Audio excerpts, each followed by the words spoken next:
Hey guys, welcome to Tabletop Warbands. In this video we are playing Warhammer 40k in a 500 points match that sees Necrons versus the new orcs of the recent Bisnaga box. I'm Simone and I will play the orcs. Hi, I'm Andrea and this time I won't be facing Simone. Yes, you heard right, we have a guest on the channel today. Do you want to introduce yourself? Hi guys, thank you for inviting me to play today. I'm Martina and I'll be playing the Necrons. Before we start, however, I wanted to tell you that they are very close to reaching the first 1000 subscribers. If you want to help them achieve this important goal and you are not subscribed yet, smash that subscribe button and hit the bell so you won't miss any future battle report. Thank you guys. Unfortunately, Martina couldn't record the audio of the match, so I'll be the one to comment for her. But let's get back to the game. Today's mission is Incisive Attack, taken from the core book. The two armies will have to deploy within these two areas. There are 4 battle objectives and they are arranged in this way. In this mission, when an army conquers an objective, it remains in its possession until it's conquered by the enemy army, so there's no need to keep troops within 3 inches of it. As secondary objectives, Necrons have chosen Slay the Warlord while we stand we fight and Purge the Vermin, while the Orcs have Slay the Warlord while we stand we fight and Domination. The match will last 5 rounds, at the end of which whoever has accumulated more victory points will win. Both armies start with 3 command points as both are organized as combat patrol. Let's move on to the description of the armies. The Necrons' sleep was interrupted by a terrifying smell of squeak mixed with that of some kind of orc never before perceived. Anyway, there is a need to go and use an air freshener. Wake up the Necrons. Martina's army belongs to the Mefrit dynasty, which allows her to add 3 inches to the range characteristic of ranged weapons, excluding pistols.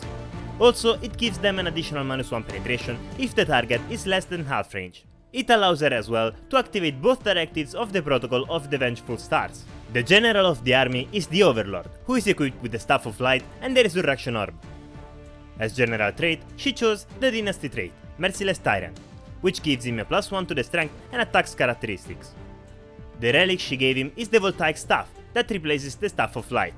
Next on the list are the Immortals, armed with Gauss Blaster. With them, Martina hopes to eliminate the squeaks as soon as possible. Then, there are 11 Necron warriors with Gauss Reaper, an Assault 2 weapon that will unleash hell on the enemy if they try to charge her. And finally, there is the Canoptech Doomstalker, equipped with Twin Gauss Flare and a Doomsday Blaster, which has 2 powers of fire, low power for when it moves, and high power when it doesn't move. I really hope that in the hands of Martina, it can make a better performance than the previous ones. Finally, I have the chance to bring the new Bisnaga to the battlefield. I am extremely curious to find out what they can do, especially the squeaks. My contingent of orcs set fire to the surrounding grounds to attract the attention of their main army, but in doing so, they disturbed the sleep of the Necrons. It's time to sharpen the choppers, guys. The commander of this patrol is Zodgrod Warsnaga, armed with Slaga and a Grab Zappa. Having him on the list, it seemed natural to me to assign the Snakebite culture to the patrol, which has a new rule. Any attack with a strength of less than 8 against a model with this culture only wounds with 4 or more. Lovely one indeed. As a troop, I obviously chose the new Bisnaga Boys and deployed them in a unit of 15 models. With their toughness of 5 and the vulnerable save of 6 granted to them by the Bisnaga rule, they are a truly terrifying unit. I also chose a unit of 10 normal boys, so as to test the difference between the 2 units. On the other hand, their toughness has also been increased to 5. And now, my favorite unit, the Squigog Boys, 3 wonderful orcs on squigs and their loyal Bomb Squig. The Bomb Squig physical model has no value for the purpose of the game, it only serves to remind me that I have it equipped. But come on, the miniature is too pretty! Can't wait to try what they can do. And finally, I also chose the Nob on Smasher Squig. The miniature is gorgeous, give me a chance to see it charge the enemies and I'll be happy as it goes. The rule that allows him to inflict mortal wounds on the charge makes him super interesting. Remember the Pachycephalosaurus from Jurassic Park? Oh yeah. Rolling for initiative. Blue dice for the orcs and red dice for the Necrons. Oh nice! And Martina rolls a 4. Guess Simone is first. Martina has deployed her army in order to control the upper part of the field, and considering that the lower one is more open, it will not be easy for Simone to pass without suffering a lot of casualties. Unfortunately, the Necrons have a huge head start thanks to their firepower. I have deployed the orcs trying to keep them as covered as possible. Luckily, the first turn is mine, so I have a chance to get closer to the skeletons faster. I must be able to bring the orcs into close combat before my army is vaporized. Wherever I go, I don't have cover for my models, so I just have to hope for a bad shooting phase from Martina. The Squeakhogs advance, and with a 4, I can move them right behind the building, allowing the infantry to move. The Nob also advances, and is positioned next to Objective 1. From the point of view of the rules, we have decided to treat the columns of smoke as they were ruins, so they provide light cover. The Boids advance as far as possible towards the enemy, staying behind the Squeakhogs.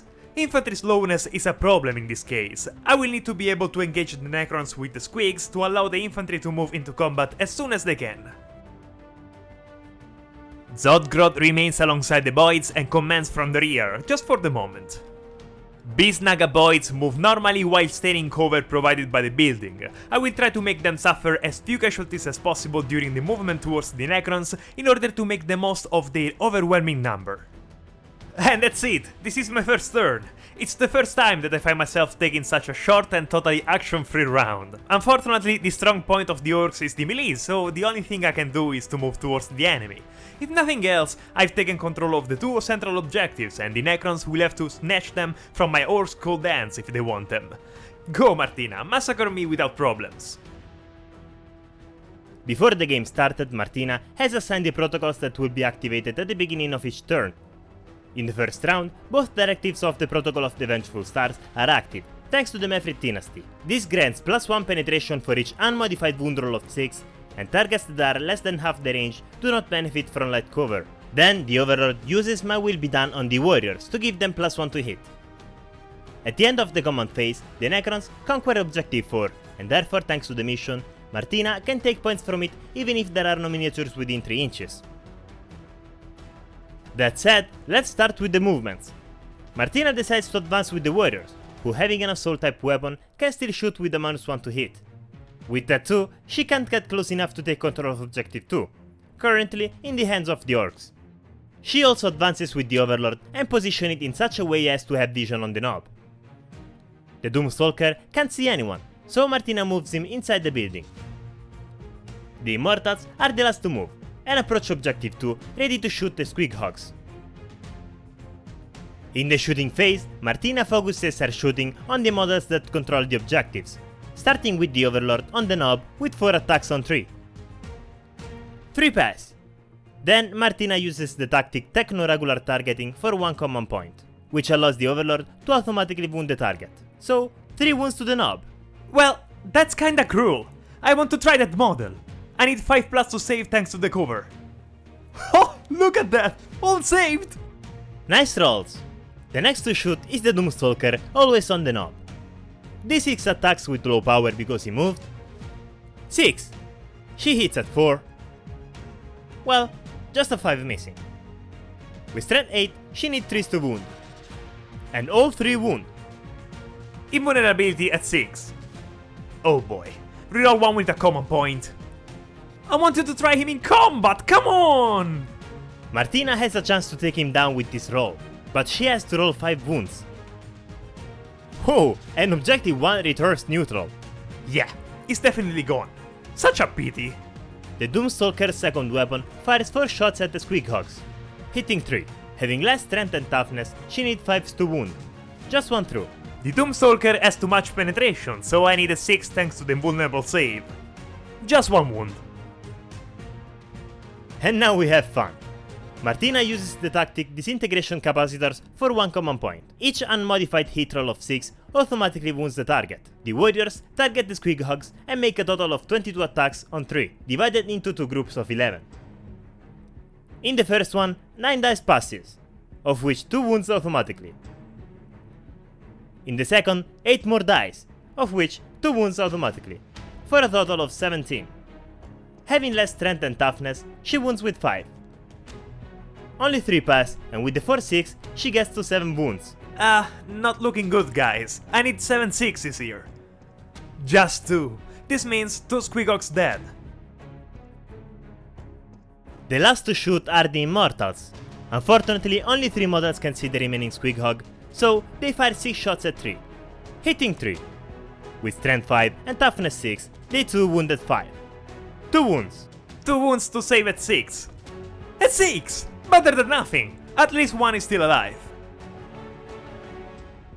Martina has not suffered any losses this round, so the only one who will had to take the moral test is Simone Squighog.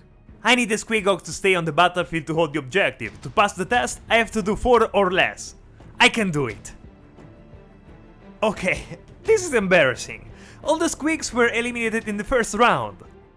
Stop! Where are you going? The battle is the other way! I have to be honest, I was ready for some losses, but seeing my 2 funniest and most important units evaporate in the first round was difficult. My heart squeezes at the idea of not being able to try them for the first time in combat. It was a low blow, Martina, know that. I was ready to be in control of 3 objectives and instead I find myself extremely struggling. The next round I absolutely have to pick up the situation again. This round, I would say, went pretty well for Martina. She managed to eliminate both units in control of the central objectives, making Simone take only 5 points for the primary objectives, and in addition, she eliminated 2 of Simone's more expensive models, damaging his while we stand we fight secondary objective. In terms of positioning, I would say that she is dangerously close to the orcs, who give their best in close combat. Let's see how she will manage to play the next round. In the second round, the Protocol of the Eternal Guardian Directive 2 is activated.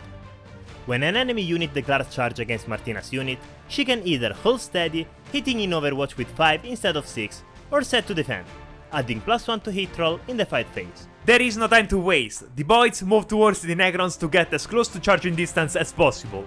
If I can get into close combat this round, I'd say the game is definitely lost. Zodgrod moves alongside the Boyds, ready to throw himself into the fray. Biznaga boys move through windows to get closer to their prey, although some of them remain inside the building due to their low movement characteristic. Finally, this turn I can start playing. It wouldn't have been bad to have the Squigs at this point too, but that's okay, I'll get over it. Zodgrod grabs his Laga and fires a shot at 6 at the warriors hidden in the building. Obviously, missing the shot. I know the aim of the orcs very well. The Boyds split the shot, starting with the rocket launcher firing the Immortals. The 3 shots. 3! I hit at 6. 1 hit. Strength 8, so wounds at 3. Here we go! With -2 penetration, the Immortals need 5 to save. That's a wound. First Immortal dead. Only 4 orcs are in pistol range from the Immortals. Only 4 shots at 5 on them. 1 hit. Immortals have toughness 5, so I wounded 5. Wow! Wound! Without penetration, the Immortals save with 3 this time. Saved. The remaining orcs target the warriors in front of them and make 5 shots at 6 due to the dense cover given by the building. Nothing hits. I guess it was too much to ask them. When the orcs unit finish to shoot, Martina can activate the reanimation protocols. Rolling a dice for each dead, with 5+, the Immortal comes back to life. 3 is not enough. The Biznaga boys target the warriors, but only 9 are in range to shoot, so that's 9 hits at 6. 3 sixes! Nice! Wounding at 4? 1 wound. Martina needs 4 to save the wound on the warrior, and with 5, he is safe. The orc with the thump gun also fires at the warriors, making D3 shots, but being an area weapon and the warriors' 11 models, it automatically makes 3 shots at 6. 1 6! Strength 6 and toughness 4, so I need a 3 to wound. Nice! Wounded! This time, the warrior saved with 5. With the 4, 1 warrior dies. Reanimation protocol at 5 again. Rerolling the 1 thanks to the warrior's ability, their number is Legion. And still fails. 1 warrior goes back to sleep. I finally have a chance to move my orcs into combat. The Boyds charge the Immortals and need 10 to reach them. 5 is not enough. Luckily I can reroll thanks to the ability Here We Go. Damn! Same result! That's bad! Well, you know what?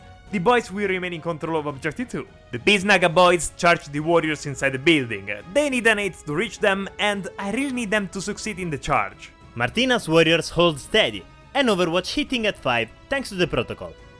Also, because of the ability Sentinel Construct, her Doomstalker can Overwatch as well, hitting at 6. Warriors first with 22 attacks at 5. 6 hits on the first 11 throw, 4 more on the second one, for a total of 10 hits, wounding with 5. Oh god. 1 1, 2 2s, 3 3s, and 4 4s. That's amazing! Now it's up to the Doomstalker with its D6 high-powered shots. Being an area weapon and having the Snagga 15 models, the weapon makes maximum hits, so 6 shots at 6. I used the stratagem Tough as Quick Hide for 1 command point. Thanks to this stratagem, the unit cannot be wounded with less than 4, even with a strength greater than 8. 6 shots at 6. 2. Wounding with 4. Just 1. 1 save at 6. He's dead. You will not join the fight, my friend. It's up to the Twin Gauss player with his 4 hits at 6. 1 goes through. Wounding with 5 for the Snagga's higher toughness. Miss. Rolling for a charge? Oh yeah, that's what I needed! While for game purposes the models can pass through windows, sticking the miniatures in there turned out to be pretty tricky for me. But the most important thing is that, in the end, everyone got where they were supposed to go. Well done! Martina's Overlord makes an heroic intervention and enters in combat with the Snagga. My Bisnaga boys split attacks. 4 of them attack the Overlord, making 12 attacks at 3+. 7 hits! That's good! Wounding at 4? 3! Good job! With -1 penetration, the Overlord has a 4+ invulnerability saving throw. Just 1 wound saved. This means 2 wounds to the Overlord. The other Snaga boys attack the warriors with an avalanche of attacks. Let's start with the Nob who makes 3 attacks on 3 with his power Snappa. All hit! Strength 7, so wounding at 3. And all wound! Saving with 6. Just 1. Not bad. That's a good start! Now it's time for the remaining boys. 27 attacks on 3 on the warriors, divided into 3 groups. 5 in the first group. 7 in the second. And 6 in the third, for a total of 18 hits. With the wonderful strength 5 of the Bisnaga, they wounded 3. 11 wounds! It's confirmed! I love them! This will be hard to save. Martina needs 11 5s to succeed. Whoa! Just 4 deaths! That's huge! What? Fairy hands, my dear. Let's see if the reanimation protocol does anything. Every 5, one model comes back to life. Rerolling the 1 thanks to the warrior's ability. Nope, she used her luck on the save. Oh, thank goodness. I was starting to worry. Now I begin to regain control of the game. Martina's Overlord makes 5 attacks at 2 against the Snagga. Oh boy! Pacifist Overlord it seems. Wounding with 4. Just 1 wound. Invulnerable save at 6. Oh, it's the 6! She's probably hating them now. The last to attack are the warriors, or what's left of them. 4 attacks on 3. 3 hits. Wounding with 5 for the higher toughness. 2 wounds. Another 2 6s? Well, not this time. I can be satisfied anyway. My Bisnaga boys have taken losses, so they need to take the test. They need 4 to pass it. Oh, again? Another 5? Having failed the morale test, 1 orc runs away and the remaining boys have to take a combat attrition test. I roll a dice for each of them and for every one I roll, another orc runs away. Oh, okay, just 1 more. It could have been so much worse. The warriors have also taken losses and need to take the morale test. With 7 death and 10 leadership, Martina must do 3 or less to pass the test. 1. She couldn't do better than this. In the command phase of this turn, Martina uses the Orb of Resurrection on the warriors, then activates the reanimation protocol at 5+. Rerolling the 1 for the warrior's ability. Just 1 warrior comes back to life. Then, thanks to the Living Metal skill, the Overlord recovers a wound, returning to 4. In the movement phase, Martina decides to fall back with both the Overlord and the warriors to be able to shoot the Snagga with the Doomstalker and the Immortals. Before the warriors can leave the combat, I use the stratagem Cut Them Down for a command point that allows me to roll a dice for each of my models within engagement range of the warriors. For every 6, the enemy unit suffers 1 mortal wound. Rolling for dice. Nah, not even 1. What a waste of command point. Martina falls back with the warriors and moves them in order to protect the Doomstalker from the Snagga charge. Then she does the same with the Immortals to block the passage, hoping that the Doomstalker will do his job in the shooting phase. Martina then falls back with the Overlord and moves it in the direction of the Objective 1 to take its control. The first to shoot is the Doomstalker with his high-powered Doomsday Blaster. and makes d6 attacks on this Naga. Being the targeted unit composed of 10 models, always makes a minimum of 3 attacks. Martina rolls the d6 to see how many attacks she makes. 3, hitting at 4. Just 1. With strength 8, she needs a 3. Just a 2. Moving on with the Twin-Gauss player, 4 attacks at 4. 2 went through, wounding with 5. Not a single one. Martina is out of luck, it seems. Now the Immortals with 8 attacks at 4 on this Naga. Just 1 hit. Let's see if it wounds with 4. Nope. At the end of the second round, Martina earns 4 victory points for the secondary objective, Purge the Vermin. As I said before, the Orcs give their best in melee, and now that Simone has managed to charge, it will be difficult to shake them off. The Overlord's movement was excellent, but Martina will need much more to be able to win this game. After the Warrior's armor saves, Martina's luck seems to have run out. Let's see what she will do in the next turn. With the huge losses I had in the first round and the fear of the Necron's possible overwatch, I had almost lost hope of being able to win this match. Luckily for me, Martina had some bad dice rolls and my Orcs have finally reached the combat, and we're waiting for nothing else. Now I can say that the situation has turned around and I'm leading the game. All I have to do is keep putting pressure with my Snagas so that I keep holding objectives and amassing more points than Martina. Thanks to the 2 objectives in my possession, I reach 15 victory points and take the lead. How about a nice duel between generals?